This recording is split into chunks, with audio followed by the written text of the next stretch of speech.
오늘 우리에게 주시는 하나님의 말씀은 창세기 42장 1절부터 25절까지의 말씀입니다. 창세기 42장 1절부터 25절까지의 말씀을 함께 합독하도록 하겠습니다.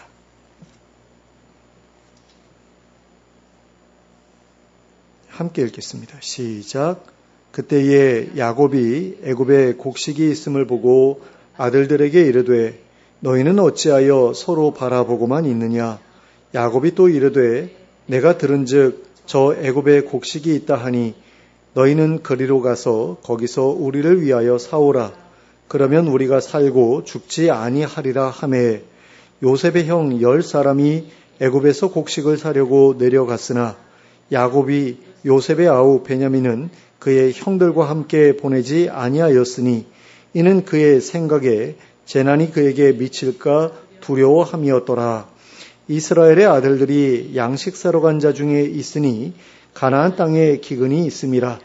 때에 요셉이 나라의 총리로서 그 땅 모든 백성에게 곡식을 팔더니 요셉의 형들이 와서 그 앞에서 땅에 엎드려 절하매 요셉이 보고 형들인 줄을 아나 모르는 채 하고 엄한 소리로 그들에게 말하여 이르되 너희가 어디서 왔느냐. 그들이 이르되 곡물을 사려고 가나안에서 왔나이다. 요셉은 그의 형들을 알아보았으나 그들은 요셉을 알아보지 못하더라. 요셉이 그들에게 대하여 꾼 꿈을 생각하고 그들에게 이르되 너희는 정탐꾼들이라. 이 나라의 틈을 엿보려고 왔느니라. 그들이 그에게 이르되 내 주여 아니니이다. 당신의 종들은 곡물을 사러 왔나이다.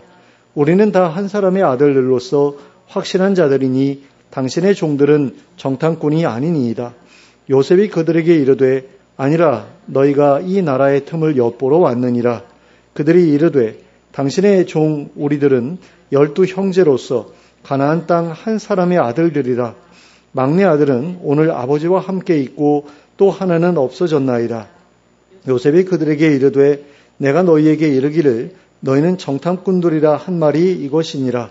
너희는 이같이 하여 너희 진실함을 증명할 것이라. 바로의 생명으로 맹세하노니 너희 막내 아우가 여기 오지 아니하면 너희가 여기서 나가지 못하리라. 너희 중 하나를 보내어 너희 아우를 데려오게 하고 너희는 갇혀 있으라. 내가 너희의 말을 시험하여 너희 중에 진실이 있는지 보리라.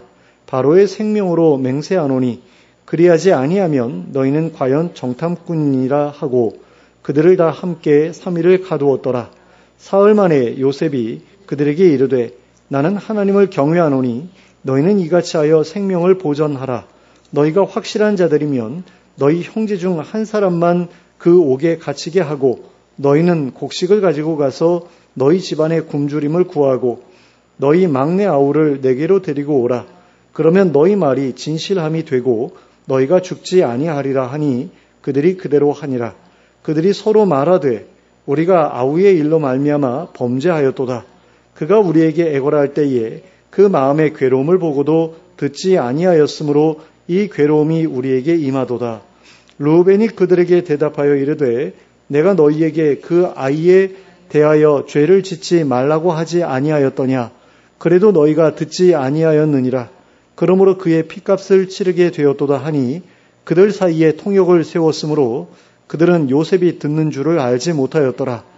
요셉이 그들을 떠나가서 울고 다시 돌아와서 그들과 말하다가 그들 중에서 시므온을 끌어내어 그들의 눈앞에서 결박하고 명하여 곡물을 그 그릇에 채우게 하고 각 사람의 돈은 그의 자루에 도로 넣게 하고 또 길 양식을 그들에게 주게 하니 그대로 행하였더라. 아멘. 7년의 풍년이 끝나고 7년의 흉년이 시작되면서 온 세상이 기근으로 고통을 겪게 되었습니다. 그리고 가나안 땅에 살던 야곱의 가족들 역시 이 기근의 고통에서 벗어날 수 없었습니다. 그러던 차에 애굽에 곡식이 있다는 소식이 야곱에게 들려왔습니다. 그러자 야곱은 자신의 아들들을 불러 애굽에 가서 곡식을 사오게 하였습니다. 그래서 요셉의 형 10사람이 애굽에 곡식을 사려고 내려갔습니다. 그러나 요셉의 동생 베냐민은 애굽으로 내려가지 않았습니다. 요셉에게 벌어졌던 일이 베냐민에게도 벌어질지 모른다는 야곱의 염려 때문에 베냐민을 형들과 함께 보내지 않았던 것이었습니다. 야곱의 아들들이 이집트에 이르렀을 때에 곡식을 파는 그 자리에는 이집트의 총리가 된 요셉이 앉아 있었습니다. 그리고 외국에서 곡식을 구하기 위해 애굽에 입국한 야곱의 아들들로서는 당연히 애굽의 총리 앞에 절을 하고 자기들에게 곡식을 팔아달라고 간청해야만 했습니다.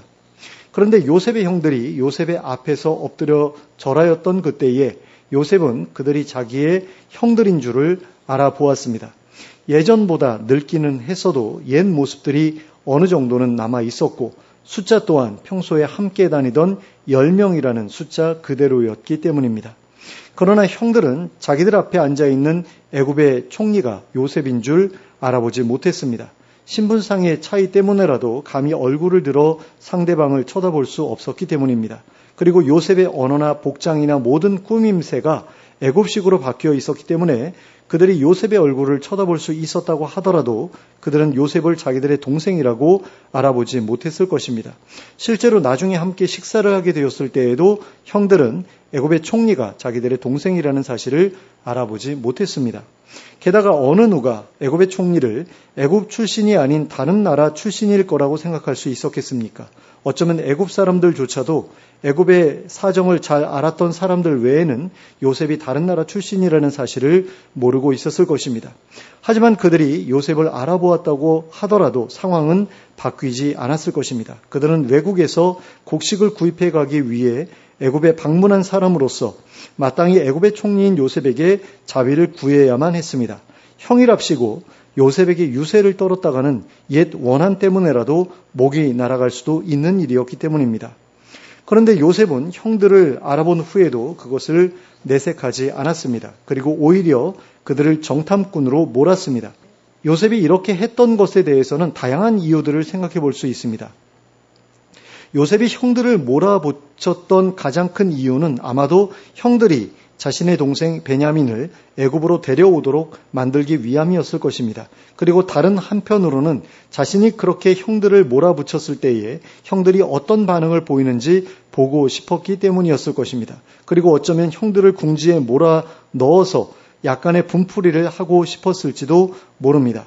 하지만 요셉은 자신의 눈앞에서 벌어지고 있는 그 일을 보았을 때 그 일이 십수년 전에 하나님께서 꿈으로 예고하신 일이라는 사실을 알 수 있었습니다. 그래서 요셉은 형들이 자신을 팔아넘긴 일조차도 하나님의 계획 가운데에서 벌어진 일이었음을 알 수 있었습니다.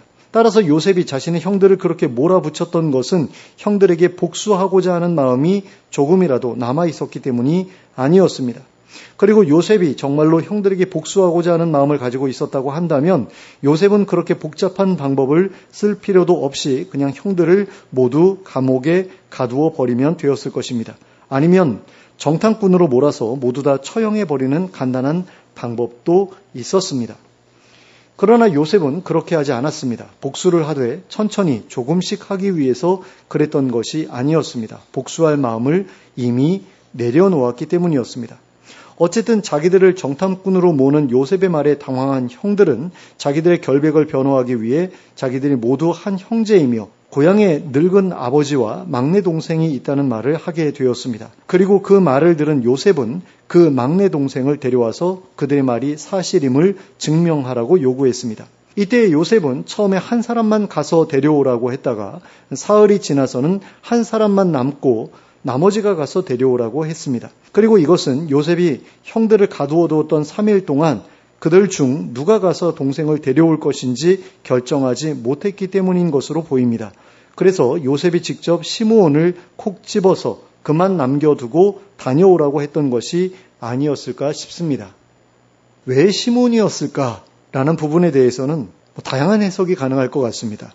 평소에 시므온이 자기를 가장 많이 괴롭혔기 때문일 수도 있었을 거고요. 아니면 시므온이 자신에게 가장 친절했기 때문에 시므온에게 그래도 잘 먹고 잘 지낼 수 있도록 하기 위해서 거기 갔다 오는 고생을 하지 않도록 하기 위해서 그렇게 붙잡아 두었을 수도 있지 않겠나. 여러 가지 해석이 가능하기 때문에 왜 시므온을 남겨뒀을지에 대해서는 정확히 짚어보기는 어려울 것 같습니다. 그리고 계속되는 요셉의 압박을 받으면서 형들은 자기들이 과거에 요셉에게 저질렀던 잘못을 떠올리게 되었습니다. 21절과 22절의 말씀을 함께 보시겠습니다. 그들이 서로 말하되 우리가 아우의 일로 말미암아 범죄하였도다. 그가 우리에게 애걸할 때에 그 마음의 괴로움을 보고도 듣지 아니하였으므로 이 괴로움이 우리에게 임하도다.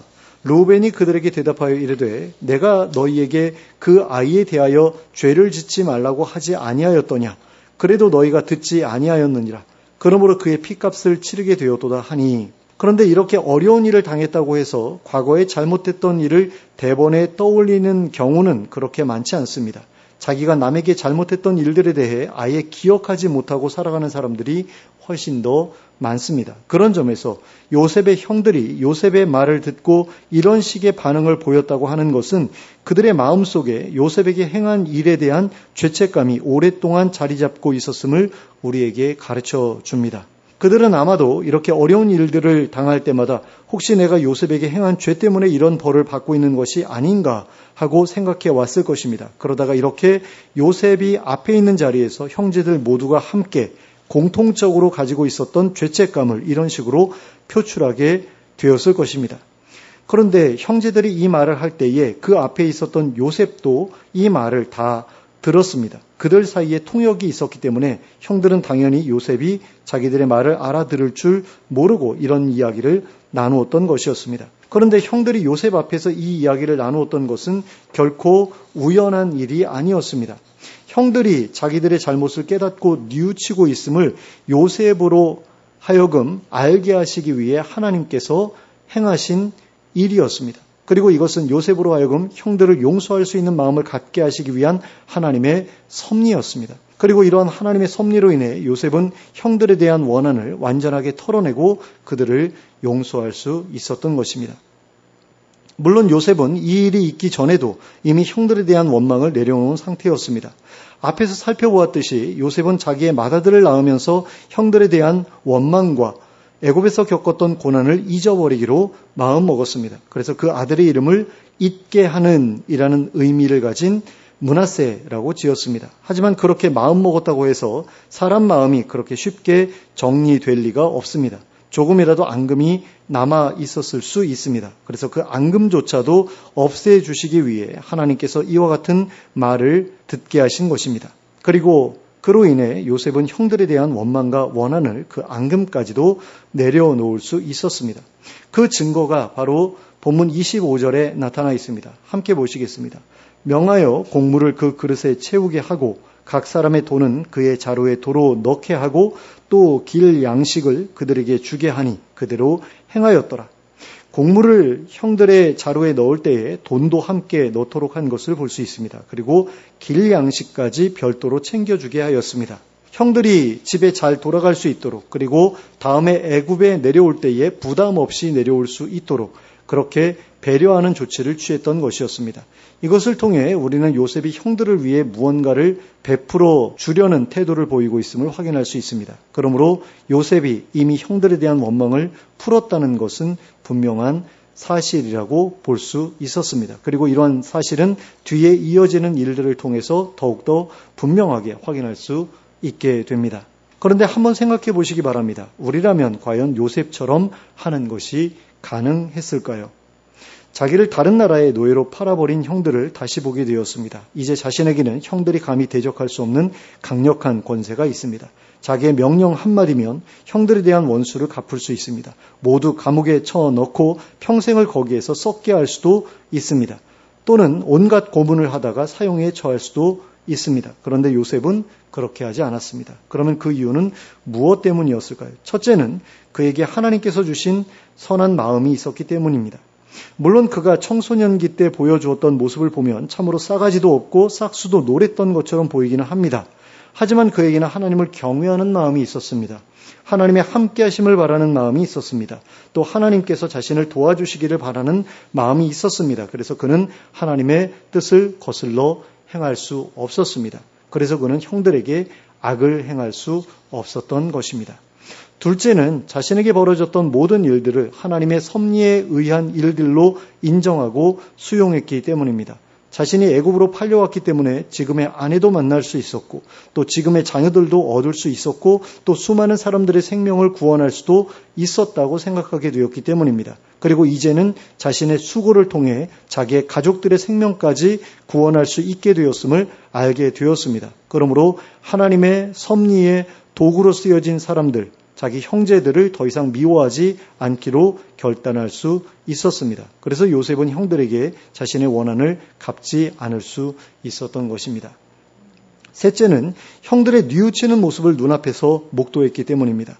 앞에서도 말씀드렸지만 가해자가 자신의 죄를 깨닫고 뉘우치는 모습을 피해자가 자신의 눈앞에서 보게 되는 경우는 극히 드문 경우입니다. 그런데 하나님께서 그런 드문 기회를 요셉에게 허락해 주셨습니다. 그리고 그로 인해 요셉은 자기의 마음속에서 조금의 앙금도 남기지 않고 형들에 대한 원한을 털어버릴 수 있었던 것입니다. 그러면 하나님께서 이러한 요셉의 모습을 통해 우리에게 말씀하고자 하시는 것은 무엇입니까? 너희도 가서 그렇게 하라는 거죠. 예수님께서 선한 사마리아인의 비유를 말씀하신 다음에 그 영생을 얻고자 했던 그 사람에게 너도 가서 그렇게 해라 라고 하셨던 것처럼 요셉의 모습을 보여주시면서 우리에게도 너도 가서 그렇게 하라고 말씀하기 위해서 이 이야기를 우리에게 들려주시는 것입니다. 그런데 용서라고 하는 것은 참으로 쉬운 일이 아니죠. 요셉도 형들의 뉘우치는 말을 듣지 못했다면 끝까지 마음의 앙금을 풀지 못했을 수도 있습니다. 하지만 요셉이 경험했던 것과 같이 원수의 뉘우치는 모습을 보게 되는 경우는 무척이나 드문 경우입니다. 우리를 괴롭혔던 사람들의 대부분은 우리를 괴롭게 한 그 사실조차도 기억하지 못합니다. 또 자신이 잘못했다는 생각을 조금도 하고 있지 않을 수도 있습니다. 그럼에도 불구하고 우리는 그들을 용서할 수 있습니다. 그리고 용서를 하는 것이 가장 좋은 일인 것은 분명합니다. 하지만 용서를 하지 않을 수도 있습니다. 그리고 용서를 하지 않는다고 해서 반드시 문제가 생기는 것도 아닙니다. 상대방에 대한 분노가 정당한 분노라고 한다면 상대방을 용서하지 않는다고 해서 하나님께 벌을 받거나 지옥에 가거나 하는 일은 벌어지지 않습니다. 하지만 용서는 하지 못하더라도 원수를 갚는 것은 하지 않을 수 있습니다. 용서하지 않는 것과 원수를 갚는 것은 서로 다른 문제입니다. 용서는 하지 않을 수 있어도 스스로 원수 갚는 것은 절대로 하지 말아야 하는 일입니다. 하나님께서 스스로 원수 갚지 말라고 원수 갚는 것을 하나님께 맡기라고 분명하게 명령하셨기 때문입니다. 그래서 우리는 하나님께 우리의 원수를 대신 갚아달라고 기도할 수 있습니다. 내가 당한 만큼 그 사람들도 고통을 겪게 해달라고 기도할 수 있습니다. 왜 그렇습니까? 원수 갚는 것을 맡기는 방법이 바로 그렇게 하는 것이기 때문입니다. 우리나라의 법에는 자력구제 금지 원칙이라는 것이 있습니다. 자기 힘으로 원수를 갚지 말라는 거지요. 그러면 어떻게 하라는 겁니까? 공권력에 의지하라는 것입니다.